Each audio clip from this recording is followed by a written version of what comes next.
Hey folks, Matt from artoftheimage.com. Exciting times. The Canon 80D has been announced. We've been talking about it. We've been reading the rumors, but we've got the actual announcement.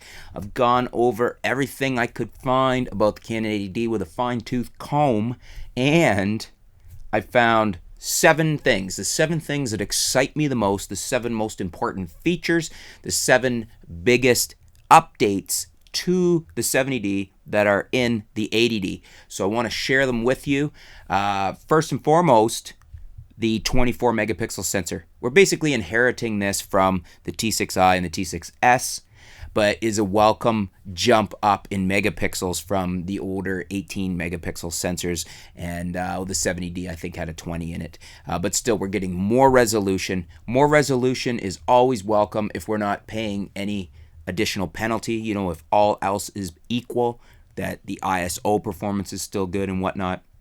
And what we were seeing out of the T6i and the T6s was very good. So I'm very happy that the 80D has the 24 megapixel sensor. That's a very nice welcome addition. The second thing which really caught my eye, and which I think a lot of people still don't understand or don't put enough importance on about the 70D, was the dual pixel AF system. We basically have an enhanced one in the 80D. It can work and track in still live view. So in other words, when you're doing photos, when you're not rolling video footage, it'll still be able to track your subject instead of just a single lock-on. So it's a big enhancement there. The dual pixel system in the 70D, a lot of people don't realize it allowed you to pull focus right in camera. And I would expect the 80D is going to have even better abilities at doing this just based on this additional enhancements to the dual pixel system. It'll be, I mean, that's an assumption on my part, but I think we're going to see it. I think it's going to be a better system than even the 70D was, which was arguably the best system out there in a stills camera for doing video, as far as being able to track a subject like a camcorder would, instead of that stuttery tracking that you typically see in a DSLR, where you can hear it and it takes a second and then jumps to focus, instead of a nice smooth continuous tracking like we're used to seeing excuse me, like we're used to seeing in a camcorder.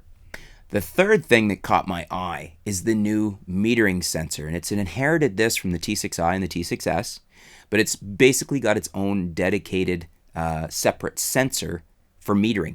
And this is going to give us better metering, and it's certainly better than the older, what was it, a 63 zone system or something. So that's an enhancement. It's a good thing. We should get more accurate, better metering out of the 80D. And I was very pleased with the metering I got out of the T6i and T6s. So if we're just seeing that roll over into the 80D, then kudos to Canon. That's a good enhancement to the 80D over the 70D. The fourth thing that really impressed me was the new autofocus system. We are up to 45 points now versus the older 19 points on the 70D, and they're all apparently cross-type sensors. So in other words, we should be able to get better autofocus than the 70D had, and the 70D was no slouch, but it should be even better. So they're offering us a more enhanced, more accurate autofocus system.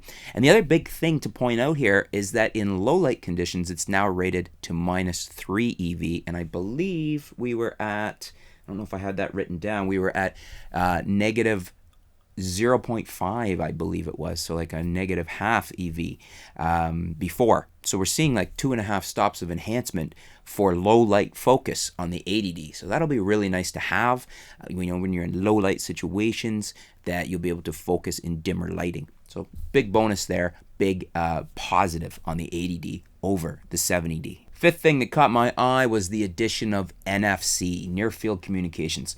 This makes it, especially on, say, an Android phone or Android device, much easier to pair it up with it, and much easier to have that connection, and much more of a solid connection. So they haven't taken away Wi-Fi, but they've added NFC, which is a good enhancement, and it's something that I'm glad they've done, because it's something that I prefer to use over, say, the Wi-Fi at times, and it just makes things easier, and a lot of people really like it if you're on an Android device.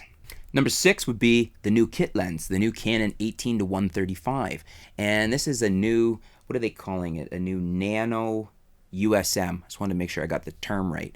Basically what this means is this is supposed to be as fast as the older ring type USM motors on of the older Canon lenses, or some of the other Canon lenses that still use that, but with the smoothness of the STM lenses with the stepping motors. So we're getting a faster but still very quiet lens. So it's a faster focusing but very quiet for video and for in general situations where you need a quiet lens. So that's a bonus all around. And they're saying significantly it's going to be 2.5 times faster at the wide end of things on that lens, and up to 4.3 times faster at the long end. So, so some significant improvements. These aren't just, saying it's going to be 0.3 times faster or something. It's going to be significant. 2.5 to 4.3 times faster, depending on where you're at on the focal range of the lens. So a really nice option for a kit lens, and great zoom range on a kit lens. So looking forward to seeing that.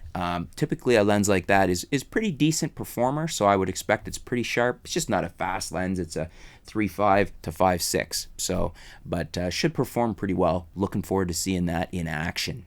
Number 7, and one of the most interesting things, is an optional feature of the camera that they're not forcing you to pay for if you're not really into video, but they've got a clip-on power zoom adapter, the PZE1. This thing looks really cool. So it's an additional thing you can buy to add to your 80D, and it basically gives you a fast and a slow mode for power zoom.